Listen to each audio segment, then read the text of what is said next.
প্রাক্তন প্রেমিকাকে গুলি, বিয়েতে রাজি না হওয়ায় খুনের চেষ্টা। যাদবপুরের বিজয়গড়ে বাড়িতে ঢুকে গুলি, প্রাক্তন প্রেমিকাকে গুলি। আরো বিস্তারিত জানাবে আমাদের সঙ্গে রয়েছেন আমাদের প্রতিনিধি রৌনক। কি জানা যাচ্ছে?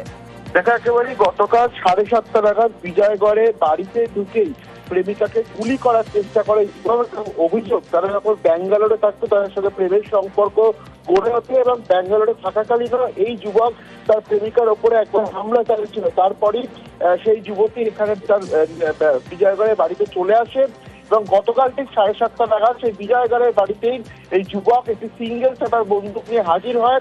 কলিং বেল টিপতেই তার বাবা যখন বাড়ির বাইরে বেরিয়ে আসে, বাবাকে লক্ষ্য করে গুলি করে।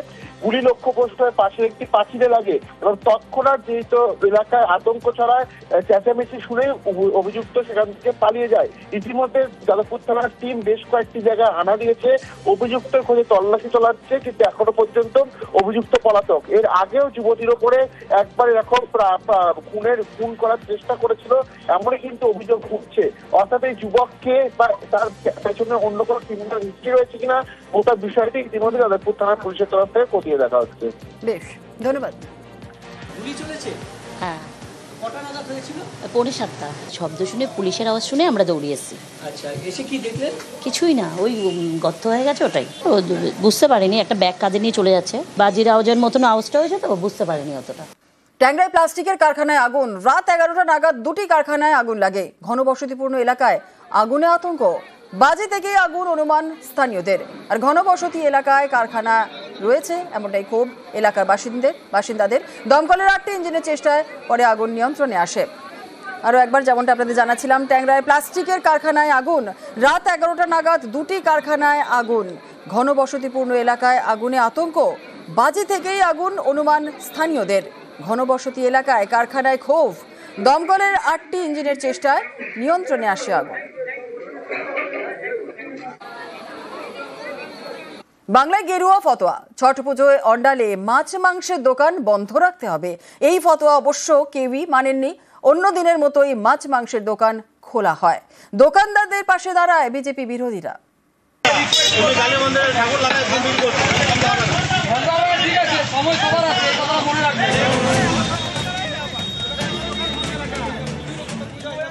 ছট পুজো, তাই মাছ মাংসের দোকান বন্ধ রাখতে হবে। অন্ডালে গেরুয়া ফতোয়া।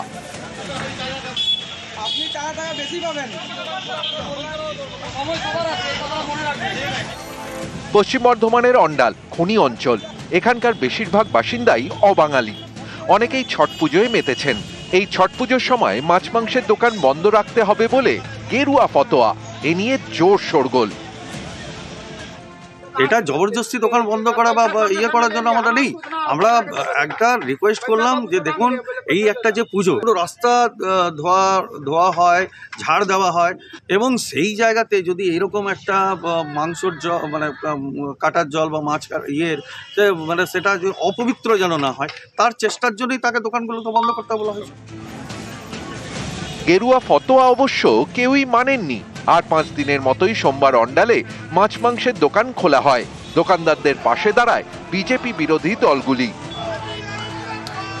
বিজেপি আশ্চর্য কিছু দুষ্কৃতি বলবো, মাংসের দোকানে, মাছের দোকানে বিভিন্ন ব্যবসায়ীকে তারা হুমকি দিয়েছে। সে হুমকির প্রতিবাদে তার বিরুদ্ধে রাস্তায় নেমেছি এবং ব্যবসায়ী বৃন্দের পাশে আছি। গোটা ভারতবর্ষের মানুষ কে কি করবে, কে কি করবে, কে কি খাবে, তা বিজেপি ঠিক করে দিতে পারে না। অন্ডাল থেকে অর্পণ চক্রবর্তী, নিউজ 18 বাংলা। আজ থেকে পশ্চিমবঙ্গে চালু এসআইআর, আর এতে তরজা আরো তুঙ্গে। রাজ্য রাজনীতির হাওয়া গরম। ভোটার তালিকায় বিশেষ নিবিড় সংশোধন মঙ্গলবার থেকে চালু পশ্চিমবঙ্গে। কাল সে এসআইআর শুরু होने वाला है। কমিশনের দাবি, কোনো যোগ্য ভোটারের নাম যাতে বাদ না যায় তার জন্য এসআইআর। বিরোধীদের দাবি, এসআইআর আসলে রাজনৈতিক উদ্দেশ্যে কমিশনকে কাজে লাগিয়ে বিজেপির চাল। 1 কোটি নাম এসআইআর এ বাদ যাবে। এসআইআর এর পরে কোনো গ্যাপ থাকবে না। 2024 39%, আমাদের 40% রিজার্ভ ওর ভুয়া ভোট, মৃত ভোট, বাংলাদেশি মুসলমানদের নাম বাদ যাওয়ার পরে কোনো গ্যাপ নেই। ওরা বিভ্রান্তি তৈরি করছে। বিজেপির প্ররোচনায় পা দেবেন না। জেনুইন ভোটার বাদ যাবেন কেন? যত এসআইআর, যা ভোটার তালিকা, সেই ভোটার তালিকার উপর দাঁড়িয়ে 250 সিট নিয়ে মমতা বন্দ্যোপাধ্যায় চতুর্থবারের জন্য মুখ্যমন্ত্রী হবেন।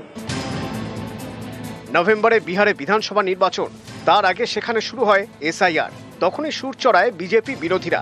তাদের অভিযোগ কমিশনকে কাজে লাগাচ্ছে বিজেপি, যাতে বিরোধী ভোটারদের নাম বাদ দেওয়া যায়। এই তরজা চলছিলই।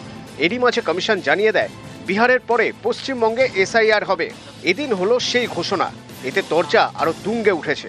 বিজেপির নেতাকে বলতে হচ্ছে যে এসআইআর যারা বাদ যাবেন তারা আমরা পরে সিএ দিয়ে তুলে দেব। তার মানে ওনারাও বুঝতে পারছেন যে এসআইআর যে বাগের পিঠে ওনারা চেপে বসে যে মডেলে করার কথা ভেবেছেন, 1 কোটি কেন, ওনারা এই যে ওনাদের ভোটারও যাবে। এসআইআর হবে গোটা দেশে 12টি রাজ্য এবং কেন্দ্রশাসিত অঞ্চল 12টি জায়গায় হবে এসআইআর।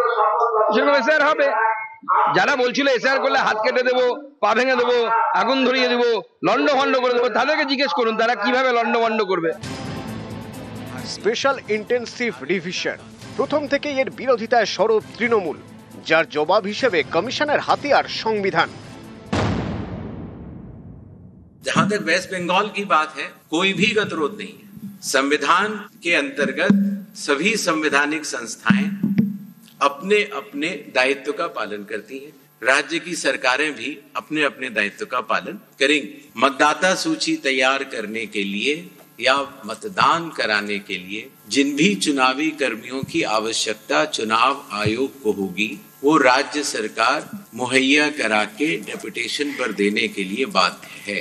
कानून व्यवस्था की जो आपने बात की, वो राज्य सरकार की संवैधानिक जिम्मेदारी है। যদি উদ্দেশ্য দেখা যায় জেনুইন ভোটারদের কাউকে বাদ দেওয়া হচ্ছে, সেক্ষেত্রে কিন্তু 1 লক্ষ কর্মী সমর্থক নিয়ে গিয়ে দিল্লিতে নির্বাচন কমিশনের অফিস ঘেরাও হবে। এসআইআর ঘোষণার পরে এদিন হুগলিতে উল্লাস, বাজি ফাটায়, লাড্ডু বিলি করে পদ্ম শিবির।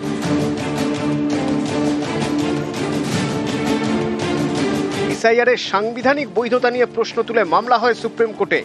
সুপ্রিম কোর্ট বিহারের এসআইআর এ জনস্বার্থের দিক থেকে কিছু নির্দেশ দিলেও তাতে বাধা দেয়নি।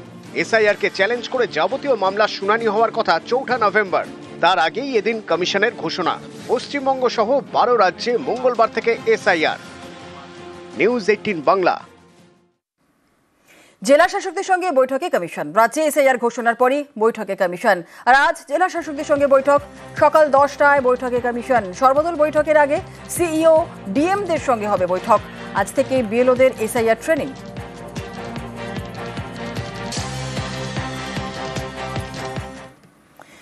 এসআইআর ঘোষণার পর আজ সর্বদল বৈঠক। আজ সর্বদল বৈঠক ডাকলেন সিইও। প্রস্তুতি রাজ্যের মুখ্য নির্বাচনী আধিকারিকের দফতরে। এসআইআর ঘোষণার পর আজ সর্বদল বৈঠক। আজই সর্বদল বৈঠক ডাকলেন সিইও।